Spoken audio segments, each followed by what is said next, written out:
अस्सलाम वालेकुम फ्रेंड्स, आप देख रहे हैं हमारा यूट्यूब चैनल अल मक्का टेक एंड बिजनेस। अब दुनिया भर से हमारे तमाम व्यूवर्स को मिडनाइट मार्केट अपडेट में बहुत बहुत वार्म वेलकम।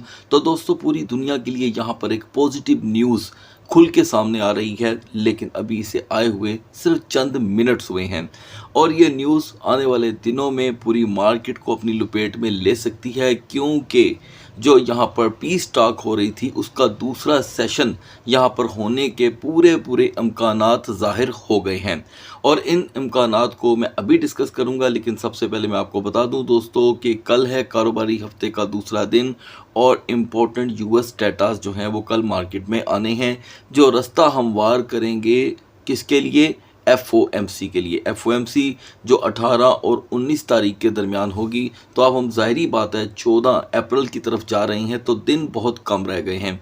इस दरमियान आज हमने एक झलक मार्केट में देखी कि CME गैप ने मार्केट में वॉल्यूम की कर दी शॉर्टेज और इस शॉर्टेज के नतीजे में मार्केट्स जो थी वो एक ख़ास सिम्त में स्टक रहीं। इसमें भी कोई डाउट नहीं है कि आज कारोबारी हफ्ते का पहला दिन होने के नाते हमने ऑयल प्राइसेस में सीधा सीधा 9 से $11 का इजाफा भी देखा। ज़ाहिरी बात है पहला सेशन जो था वो उस तरह मार्केट में नहीं आया पीस टॉक का, जिसके बारे में यहाँ पर उम्मीदें बांध ली गई थी। तो दोस्तों, कहा यह जा रहा है, ये बिल्कुल फ्रेश न्यूज़ है और वेरीफाइड न्यूज़ है और मैं हमेशा आपके साथ वेरीफाइड न्यूज़ ही शेयर करता हूँ। कभी भी कोशिश नहीं की हमारी टीम ने इस बात की कि जी हम यहाँ पर गलत खबर आप तक पहुँचाएं और इस जल्दी में पहुँचाएं कि जी भाई हम पहले नंबर ले गए हैं। तो दोस्तों, नंबर लेके जाना ये एक फजूल बात है, ख़बर असली होनी चाहिए। तो यहाँ पर यूएस ने एक ऑप्शन रखी है दोस्तों, ये बड़ी स्ट्रॉन्ग ऑप्शन है। अब ये तो दो फ्रीकेन ही जानते हैं आपस में कि वो इसके ऊपर मुत्तफिक होंगे कि नहीं। कभी वो ऑप्शन रखता है तो दूसरे के ना मानने के चांसेस होते हैं और अगर एक रखता है तो दूसरा यहाँ पे इंकारी हो जाता है। लेकिन ये पॉजिटिविटी और सीज़ फायर की जो डेट ख़त्म होने से पहले पहले इसके चांसेस रख दिए गए हैं। तो है क्या दोस्तों वो प्रपोज़ल, वो ये है कि the US propose that Iran accept a 20-year moratorium on uranium enrichment during negotiates in Islamabad over the weekend according to US official and source with knowledge। तो दोस्तों, ये एक अच्छी डील होगी। इन दोनों में अगर हो जाती है तो पूरी दुनिया की तजारत के लिए एक अच्छा इम्पैक्ट आ सकता है। The Iranian countered with the shorter single digit period according to the source. अब जवाब आने की देर है। अगर तो जवाब दोस्तों डील के दरमियान आता है तो ये ज़्यादा बेहतर होगा, क्योंकि आप बहुत अच्छे से जानते हैं कि 45 और 46 साल के बड़े गैप के बाद इनकी आपस की जो बड़े बड़े इनके मेंबर्स हैं या सियासतदान यूँ कह लें शॉर्टेज में, या मुल्क के हक़ में बात करने वाले अपने अपने, उनकी मुलाकात 46 साल बाद देखने को मिली। अब यहाँ पर जो कि है मार्केट जो है आज हमें अपने आप को संभलती हुई दिखाई दी, यानी कि सपोर्ट लेवल को उन्होंने प्रोटेक्ट करने की कोशिश की। और ये ख़बर ख़ास करके दोस्तों गल्फ़ के लिए बहुत अच्छी है, क्योंकि गल्फ़ में टॉप पे है UAE, ठीक है जी। उसके बाद आपके सामने आ जाते हैं other country, Oman, Bahrain, Saudi Arabia. इनके डिफरेंट शहरों में जो मुलाजमीन हजरात अपने रोज़गार के लिए वहाँ पर काम करने गए हैं, उनके लिए भी ये एक बहुत बड़ी खुशखबरी है। इसलिए कि इससे पहले अल्लाह ना करे कि कोई बेरोज़गारी फैलती, तो ये उस एतबार से बड़ा अच्छा स्टेप है।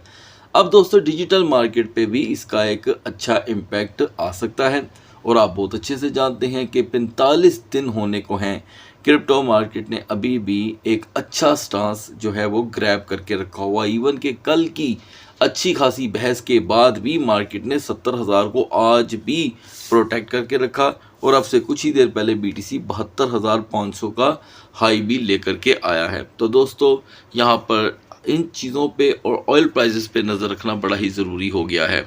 तो दोस्तों, जैसे ही ये प्रपोज़ल सामने आता है, अंदाज़ा करें ये हालत हो गई है मार्केटों की, ठीक है। 1 मिनट के अंदर मार्केट रिस्पॉन्स करती है। लेकिन यहाँ पर जो रियल कमोडिटीज़ में अपना इंटरेस्ट रखने वाले लोग हैं, यकीनन उनका एतमाद अब पहले से कई गुना बढ़ गया होगा और वो ऐसे कहीं रियल कमोडिटीज़ को अपने हाथ से जाने नहीं देते। अब देखें दोस्तों, WTI क्रूड जो है वो 104 का हाई लगाकर एकदम से इस खबर के आने के बाद सीधा 99.04 पे आ गया है। ये कुल मिलाकर 4 से $5 की बल्कि $6 की कमी है और ब्रेंट में भी कमी है। तो अब ये मार्केटें दोस्तों समझ लें कि सिर्फ और सिर्फ खबरों की मोहताज हो गई हैं। बस जो खबर आकर करती है वही खबर जो है मार्केट को यहाँ पर आगे लेकर के चलती है। तो बढ़ते हैं मार्केट की तरफ। तो दोस्तों इस न्यूज़ के आने के बाद हमने देखा कि मार्केट की कैपिटलाइजेशन सीधा 2.53 पे पहुंच गई। हालांकि वॉलेटिलिटी तो अभी भी मौजूद है और डोमिनेंस में फिर से 0.30% का इजाफा। कितना? 0.30 का। और दूसरी तरफ दोस्तों पोल्का डॉट का ये दूसरा सेशन है। सुबह ये 2.2 की कमी में था, इस वक्त 4.4 की कमी में। और कोई बड़ी खबर, कोई बड़ी वजह यहाँ हमें देखने को नहीं मिल रही। तो दोस्तों यहाँ पर हम BTC को पूरी तरह मार्केट का मुकाबला करते हुए देख रहे हैं, ठीक है। और इवन के इथीरियम जिसने कल एक नेगेटिव न्यूज़ के बाद 2300 के लेवल को पूरी तरह ब्रेक कर दिया था, वो यहाँ पे 2200 को अपनी सपोर्ट बनाने में किसी हद तक कामयाब हुआ है। लिहाजा इन दोनों को लास्ट में डिस्कस कर लेंगे। आगाज़ कर लेते हैं BNB से। तो दोस्तों फाइनली एक मरतबा फिर से, और अब तो ये ऐसे लग रहा है जैसे कि बाकायदा तौर पे उसने इस स्लोट को परमानेंटली पकड़ लिया है। 600 के ब्रेक होते ही BNB फिर से 596 से दोस्तों बाउंस लेकर के आया है, यानी कि 590 को ही ये यहाँ पर सिलेक्ट कर रहा है। और रजिस्टेंस 607 अभी भी इस एरिए में जो है, जो पावर जोन है वो दिखाई दे रही है, ठीक है। तो हम किसी भी सूरत 590 टू 595 को इसकी मेजर सपोर्ट कंसीडर किए बिना आगे बढ़ नहीं सकते। यही इसकी सपोर्ट रहेगी। रिवर्सेबल है, प्रॉपरली रिवर्सेबल है। और अपर लेवल के लिए यकीनन अब इसे और स्ट्रेंथ की ज़रूरत होगी, जो कमोबेश 611 से 613 तक देखी जा सकती है। सोलाना ने एक मरतबा फिर से दोस्तों यहाँ पर 81.80 को प्रोटेक्ट कर लिया, ठीक है। और आपको अपडेट किया गया था कि 82.90 तक की रेजिस्टेंस इसका एक नॉर्मल बिहेवियर बन के सामने आ सकता है। तो लिहाजा हमने यहाँ पर सोलाना में 83.84 तक का हाई देखा। अब जाहिर बात है स्ट्रगलिंग एरिया से जब तक ये निकलेगा नहीं, अगले लेवल्स, अगले डोर्स ओपन होंगे नहीं। तो स्ट्रगलिंग एरिया तो दोस्तों यही है जो आपके सामने है। 81.90 इसकी वक्ती सपोर्ट है, इंतहाई कमज़ोर। और अपर लेवल के लिए जहां से रिजेक्शन आ रही है वो 83 अभी भी 90 ही रहेगा। BCH ने आज सारे के सारे दिन यहाँ पर 420 और 422 की सपोर्ट को किया है प्रोटेक्ट। लेकिन इसका मतलब ये नहीं है कि ये अचानक से यहाँ पर अपनी एक बड़ी रेजिस्टेंस बनाने में कामयाब हो जाएगा, क्योंकि यहाँ पर इसको रिजेक्शन का सामना बन चुका है परमानेंटली 430 से 435 का। ये वो लेवल हैं जहाँ से BCH अब आगे जा नहीं पा रहा। हालांकि BTC इम्प्रूव हुआ है, क्योंकि हम मोस्टली मार्केट में सुनते हैं कि जो BCH है, बिटकॉइन कैश, इसका बराह रास्त ताल्लुक सिर्फ और सिर्फ BTC के साथ है। और उसके जो माइनर्स हैं, डेवलपर्स हैं, वो इसके ऊपर भी वर्क करते हैं। तो बावजूद इसका यहाँ पर गिरते चले जाना वाकई ही एक हैरानकुन सूरत हाल है। फिलहाल 430 से 35 की इसकी रिजेक्शन रेजिस्टेंस बन रही है, यानी कि वो रेजिस्टेंस जहाँ से रिजेक्शन हो जाती है इसकी मार्केट। और सपोर्ट जो 420 की है, जिसे हम यहाँ पे किसी भी सूरत फंडामेंटल कंसीडर नहीं करते। Zcash के लिए दोस्तों मैंने आपके साथ 350 की सपोर्ट शेयर की थी, तब जब ये 378, 375 जैसी रेजिस्टेंस अपना के बैठा हुआ। तो आज आपने लाइव एक चीज़ देखी होगी Zcash पे भी और टाओ पे भी। और अब टाओ और Zcash लवर्स से मेरी एक रिक्वेस्ट है, आपने कमेंट्स ज़रूर रिप्लाई करना है, मतलब कि कमेंट्स में आपने रिप्लाई करना है। ये कहना चाह रहा हूँ कि ज़ीक ने यहाँ पे 343 का जब लो दिया और 354 की वापसी के बाद अब ये मुसलसल पंप हो रहा है, तो आपने क्या इस तजज़िये से कुछ सीखा, इस पे गौर किया? अभी भी यहाँ पे Zcash जो है वो अपनी 350 की सपोर्ट को कर रहा है कमज़ोर, जो मज़ीद इसे 340 तक धकेल सकता है। हालांकि यहाँ पर एक बुलिश मारूबूजू कैंडल है, लेकिन इसमें इतनी हमें स्ट्रेंथ देखने को नहीं मिल रही। तो दोस्तों 10 अप्रैल से लेके आज के दिन तक मैंने तकरीबन 6 से 7 बार आपको अपडेट किया कि यहाँ पे टाओ को बार बार 250 की हिमायत हासिल रहेगी। अगर ये 250 को ब्रेक करता है तो टाओ अपनी साख खो देगा। आज आपने क्या मुलाहिजा फरमाया कि टाओ ने पिन 250 का यहाँ पे लो दिया, पिन, और वहाँ से बाउंस हुआ और 259 पे रेजिस्टेंस बनाई। लेकिन दोस्तों यहाँ पर एक लम्हा फिक्रिया पैदा हो रहा है, इसलिए कि टाओ का आज फिर से अकेले हाथ और वो भी 4% तक गिर जाना, ये इसकी एक नेक्स्ट यूँ समझ लें सीरीज़ स्टार्ट होती है।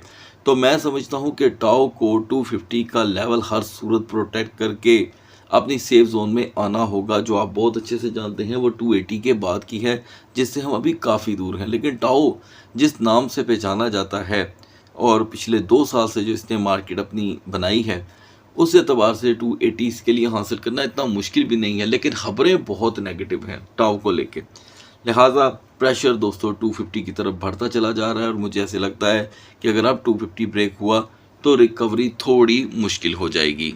लास्ट में आते हैं दोस्तों XAUT की तरफ, और यहाँ पर XAUT ने 4704 को आसानी से तोड़ दिया और हमने देखा 4674 तक का लो, हाई दोबारा 4718 और फिर से मार्केट अब आपके सामने है। तो मेरा तजिया XAUT को लेकर बिल्कुल भी चेंज नहीं हुआ।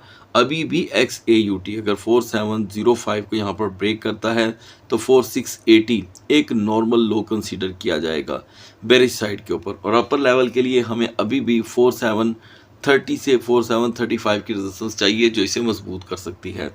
बढ़ते हैं BTC और इथेरियम के कैंडल चार्ट की तरफ। Guys now we are on the chart of BTC। सुबह जब हम BTC को डिस्कस कर रहे थे तो हम ऑलरेडी 70,630 पे खड़े थे। आपको अपडेट किया गया था कि ये वही लेवल है जिसके अब आखिरी सांसें हमें यहाँ पर देखने को मिल रही हैं, जिसका 70,000 का ब्रेक होना मार्केट को सीधा नेगेटिविटी की तरफ लेके जाएगा।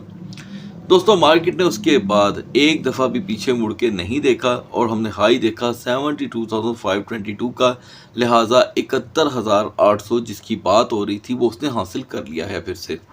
तो BTC आ गया है दोस्तों फिर से एक मरतबा सेफ जोन में। 72,500 तक अगर मार्केट दिन का आगाज़ करती है तो ये इसके लिए एक हेल्दी आगाज़ होगा, और नॉर्मली 73,200 तक की रेजिस्टेंस एक नॉर्मल रेजिस्टेंस काउंट होगी। अब ये आप जानना चाहते होंगे कि वीकर जोन क्या है, तो दोस्तों वीकर जोन अब जो चेंज होकर मार्केट आई है इसमें 72,000 का टूटना, 72,000 का टूटना एक वीकर जोन है, और इसका ओवरस्टे नॉर्मली से 71,200-300 का डिप प्रोवाइड कर सकता है। बढ़ते हैं इथेरियम के कैंडल चार्ट की तरफ। इथेरियम जो 2182 और 2175 से आगे जा ही नहीं पा रहा था, जब उसने करवट बदली तो दोस्तों में 2243 का हाई प्रोवाइड किया। आपको अपडेट किया गया था कि इसमें इससे ज़्यादा एनर्जी भी नहीं है 2225 से लेकर 2245, लेकिन यहाँ पर पहुँच के भी इथेरियम ले रहा है दोस्तों रिजेक्शन, और इसके शेडोज़ विक्स कैंडल की बहुत कमज़ोर हैं और इसकी हिस्ट्री भी हमें कुछ यही बता रही है। तो 2210 2205 इसे फिर से कमज़ोर करेगा, वीक करेगा और पुश करेगा 2170 की तरफ। अपर लेवल अभी भी 2255 के बाद ही आएगा, और ज़्यादा से ज़्यादा रेजिस्टेंस मुझे ऐसे लगता है कि 2280 तक की है। This is not financial advice guys, this is only a candle chart pattern study with fundamental news. उनकी हेल्प के मुताबिक आपको ये अपडेट दी जाती है। सो गाइस सुबह तक अल्लाह हाफिज़।